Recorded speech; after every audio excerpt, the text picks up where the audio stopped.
So today's video is on the sonar system, radio system, system for people outside the constitution via command and control sequences.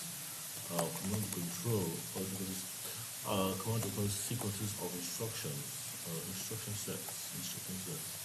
So what am I talking about here? So basically, guys, if you look carefully here, I don't know what's here. So look carefully here. I am let's just go in the system here. So this is sonar by Ocean Services NOAA.gov. I don't know what to go with, but we have the sonar. So I'm trying to give you. So we got the formulation of the. Because I can't see the camera here. I'm going to shoot things at once right now. We got the formalization of the system here for it, but it should work it. We should do. So 1, 3, 1, A, 1, B, 1, 3, 1, C, E. So we really don't get this one. We really don't get this one. But this was more. I feel like it's unorthodox. So it's basically it's OBS or king, tier. But I'm gonna thing here. I'm gonna shoot the paper here. It's my bad no. Okay. I'm going through it. Okay, I'm gonna just tidy up. But that's how it goes. When you are scattered, the thoughts in your mind. But when you say tidy, but it's not mindful. I just think it goes back.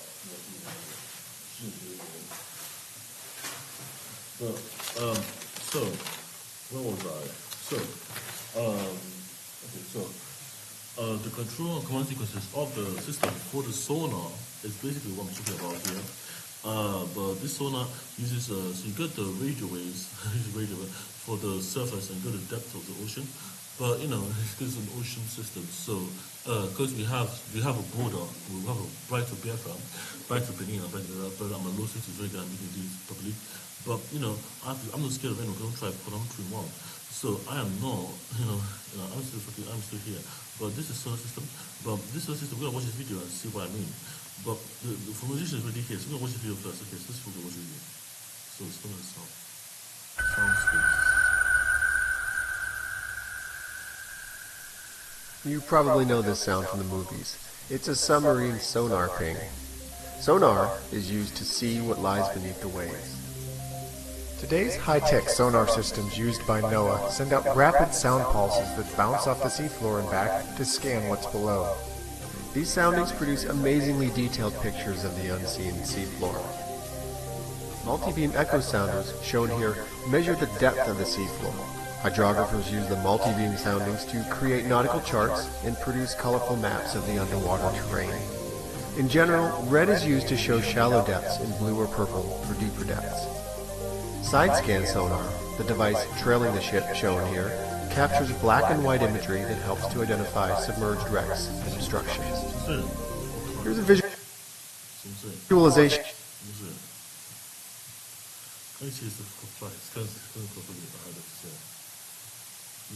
This is sonar. Sonar is a sound system. It's no. Go LiDAR. This is a light system. The sonar, which is a sound system, and you go radio, which is a radio system. But all this can be mapped to radio, so that's why we do this. So there's no destroying problem. It's just the same problem, but a different quantity. This is radio with you. If you read the channel on the water, I'll be surprised. Because I want to have proper radio on the water, doesn't disconnect. Because the disconnect problem is on the water. But I've got this kind of command and control system, which I'm trying to execute today, because I can do so. This is a big business. But this video I'm watching is this is thing about sonar and the NOAA, N for November, O for Scout, If Alpha. This is the most advanced sonar. So red is for the shallow depth. Blue and purple is for the big depth, the deeper depth. I suppose the depth is like 50 kilometers, 50 kilometers, 1,000 meters, but that's what I remember it to be. But I'm thinking about trenches underwater. I'm thinking about because you got 50 meters It's a trench. It's a trench footing, but that's the United Nations. So by law, something about the United Nations, 50 meters. So this is a 50 meters trench, 25 to 50 meters. I believe it is. But 25 every 25 minutes there's a trench. Every 15 meters will be another trench. So every 10 to 15 minutes there's a trench. You cannot go past. The trench is basically a safety protocol for people who are using the trenches. But it's not really making sense to me. Why? I think it was 15 meters. But the trenches are 15. No, it's not 25, it's 15. So 15 meters is a trench. So every 15 meters back and forth.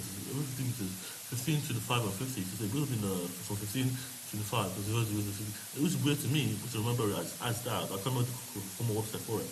But at this 15 meters, 15 to 15 meters onwards, you can add more trenches for 60 meters. 15 to 50 meters, I can remember. So the kind of thing I'm saying is, can you get an underwater base? Can you get an underwater base? You know what I'm saying? I want another underwater base too. Because on the right to there from my PhD, I want to see where I can solve, when I can check this kind of collision problem via a control and quantum synthesis. But this is basically what it is. You got LiDAR, which is laser. They work on laser sounds, laser. But they work on LiDAR, but they produce images in depth of images. But LiDAR is basically the kind of LED that wants an electricity. But LiDAR is very good, but sonar is one of the most. So you got to see the ping, and you got to sonar bloop. But this is just talking about the ping first. Let's go through the ping before we go to the bloop, okay? Created by a NOAA hydrographer. So, like I said, okay. That's beautiful to watch, and will give you a good idea of how hydrographers use sophisticated computer programs to transform sonar imagery into nautical charts and other products that help keep mariners safe at sea.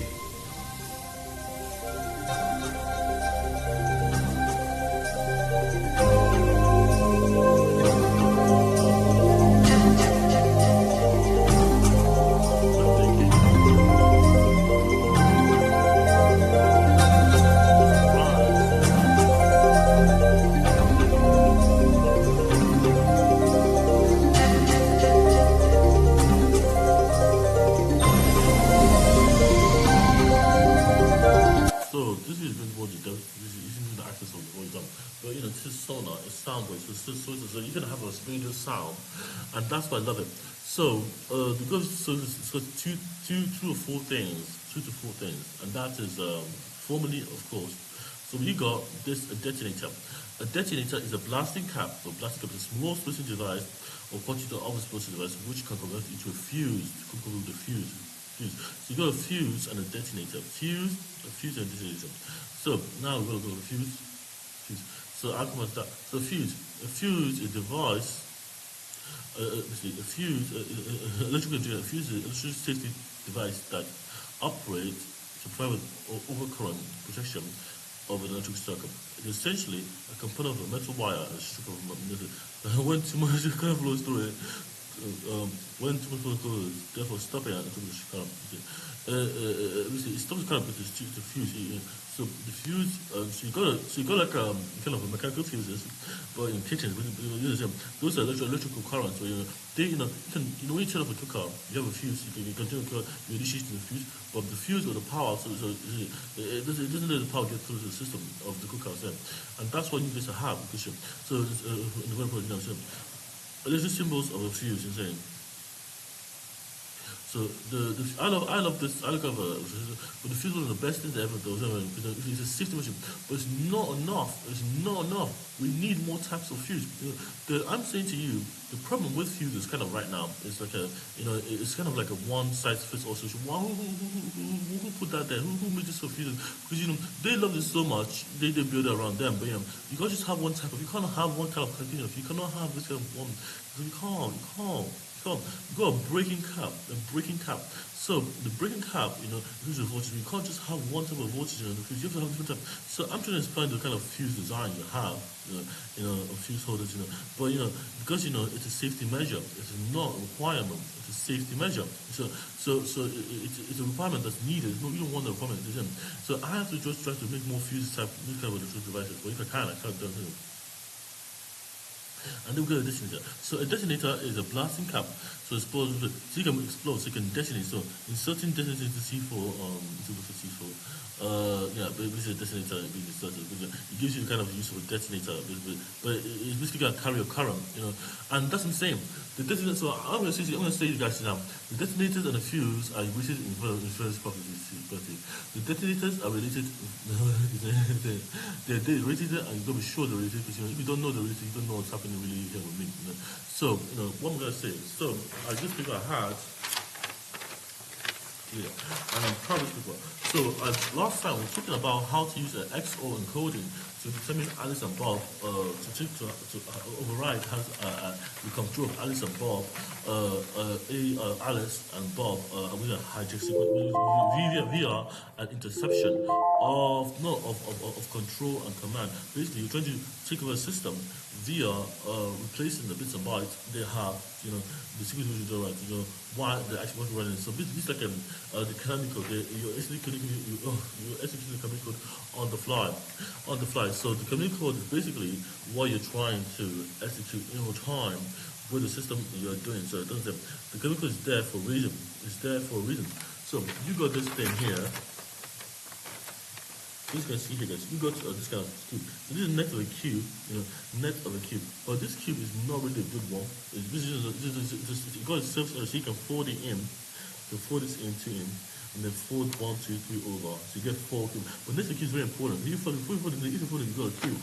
But that's what we're going to give you now. Now let's do the detonator. So don't think about the detonator and the fuse as different things. Think them as the same property. So if you're gonna, it works in the electromagnetic, it works in a magnetic realm, which are called the sound waves, electromagnetic. But if you're thinking about them as in time, you're thinking about them as KochSnaowflakes, as some kind of area system. So let's go to here. So what I'm saying here is you got a stack of dominoes, and one domino hits one domino, and one domino hits another domino.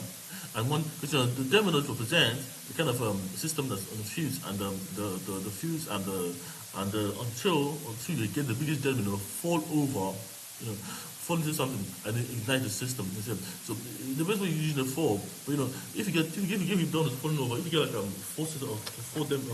5 dominoes, and one they get bigger and bigger, in area, that's what it remains. So you get an area of let's say 2, 2, 2, 2, 2, 2, 2, 2, and you get 4, 4, and then you get plus 2. So you get 6, 2 plus 4 is 6, 6, 6, 6, 6, and the 6 plus 6 is 6 plus 6 is 6 plus 6 is 10, 10, 10, and 10, 10 plus 10 is 16, 16. So basically, I'm giving you a model of how this works in the practical. Because if I don't, my point would be like meaningless. My main point would be meaningless. So if you remember the Fibonacci sequence, that's what we're gonna use here to calculate. I don't even know what I'm doing. So we got the Fibonacci sequence. So that would be I'm thinking basically you start with number 1. Let's start with the number 1. So this is so if you get the area, if you get the first 1, 2, 2, or 1, start from 1, first start with 2, 1, 2, 3, 4, 5. So if you go 2 to 13, and they are because you don't start from 1, 2 to 13, start so you get the area is 2, 2, 2, 2, 2, 3, 3, 5, 5. 8, 8, 13, 13. Then you get 2 times 2 is 4. 2 times 2, 2 squared is 4. The area is 4. 2 times 2 is 4. 2 times 2 is 4. And that's the area, is 4. And then 3 times 2 is 9. And then 5 times 5 is 25. 8 times 8 is 64. 3 times 13 is what? 8 times 8 times 2 is 8. And 13 times 13. It's 1 to 69. 1 to 69. So 1 to 69. So the goal of this is to determine if the follower, there's a force that applies, there's no physics force. So what I'm saying the distance is doing is they have some kind of wire. So when you have a plastic cap, that component is a fuse. It's a fuse. This has has a fuse, and this is a wire. It's a wire that you can cap. You use if you like to detonate on a dynamite system, there's no fuse. There's no fuse. So think about that without fuse. So the detonator without fuse has no fuse, no fuse, and that no fuse is literally a detonator gonna detonate, gonna explode. It's gonna explode. Seriously, it's gonna detonate. So if you think about that, a detonator is gonna detonate. It's going to explode. So what I mean is like, it's no physical. So what that means, you're gonna have a sequence of growth of time. So you're gonna have time. So if you think about if you have time is the only thing you have. Then so you're gonna have the wire keep lights up. It's the time it will detonate the dynamite on the other end. But that time is mapped to the fuse. But if you can stop it, and the stop sequence and start sequence, you have between the fuse and the dynamite at some point in time. So basically, the fuse is really the dynamite. Doesn't matter if you have your dynamite, if you have a dynamite that's already fused or not. There's some kind of the kind of a way you can stop the fuse. You can use kind of fuse on the dynamo electrically. So if you call like red, green, blue, red, green, blue, and those wires are according to kind of you can just stop the bomb because the detonator is basically working on a kind of sequence of timing. So this is like a time graph, a time capsule. So what's the time I'm going to stop the system fuse based on the length of the code? Just think of what the problem. But it's basically a problem in the mathematical domain for me because it's kind of a big problem for me. Basically, how to stop a time from exploding. How to stop a dynamo from exploding?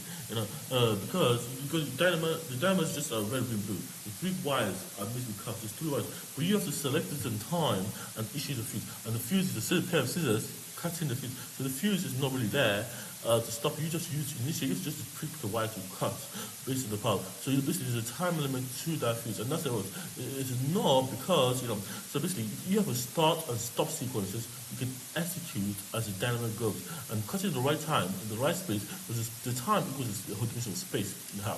But the right time is the dimension of space. Your space time continuum, but the space is not ideally. So if you start to diffuse the bomb, you have to cut the wire. There's three wires that normally hooked up, in the dynamite. So unless it's like it's not supposed to. You just have to code, and the more code, the more better. The more code, the better.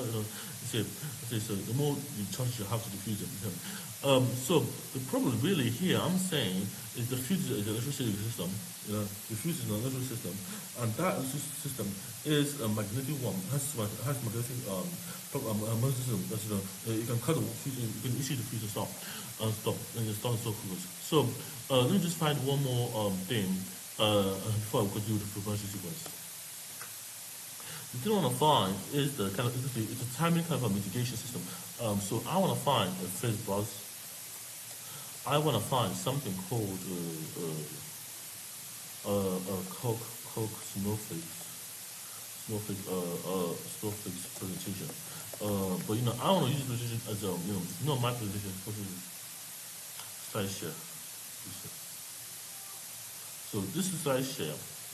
But I'm not gonna use this. I'm just gonna keep making start with this is just so I don't know if this is a theory. I'm gonna just use this. I'm gonna download it. I'm gonna just use it as it is. It's embedded. I don't even know. Oh my god. So let's just use, how do I use it? Download for 30 days. Upload. Can I start it? No. I can't. I don't think I can. I'm going to use this edition. But I only can use it because it's just I'm going to go to slideshows or the KochSnaowflke, and I'm going to try to use this number here. Slideshare. Search. I hope I can use this presentation over time. Right, that makes people play these. So the goal of this presentation is free.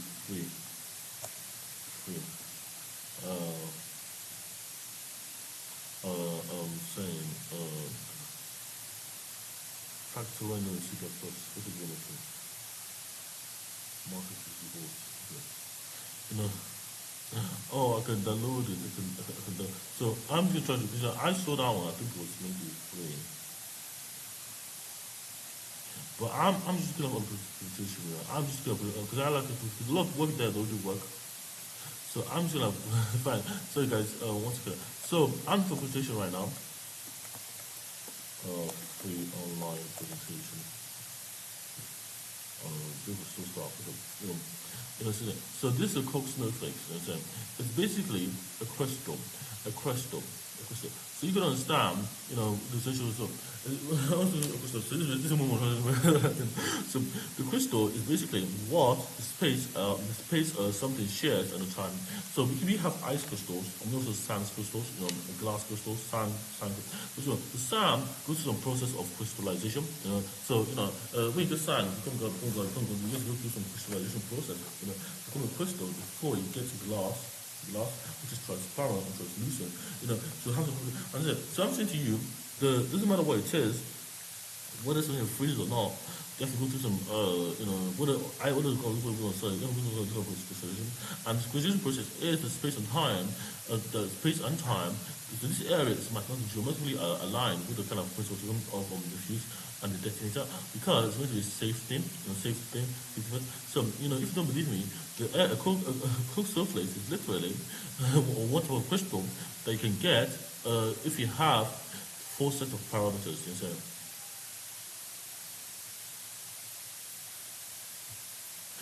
Four sets of parameters.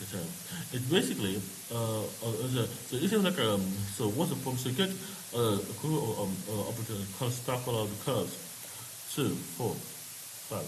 So this is like 2 much curve. 1, 2. Line curve, line without borders, color white. I'm not watching. So basically, draw a KochSnaowflake with a thick border. This is example with a thick border, I'm saying. But the KochSnaowflake basically there's a formula for it. It's a mathematical formula for it. So I'm trying to find the mathematical formula for the snowflake, because the goal of this is to tell you that it works and it works as intended. Because the KochSnaowflake is a mathematical geometry. It's mathematical. How to get the area of a KochSnaowflake, because and that is what the fuse and the time is operating on. Basically, the area of the fuse and time overlap, and the overlap is basically in dimension. But I'm trying to use the KochSnaowflake source problem. It's basically ontological research. Area and okay, this video is good enough to do it. So.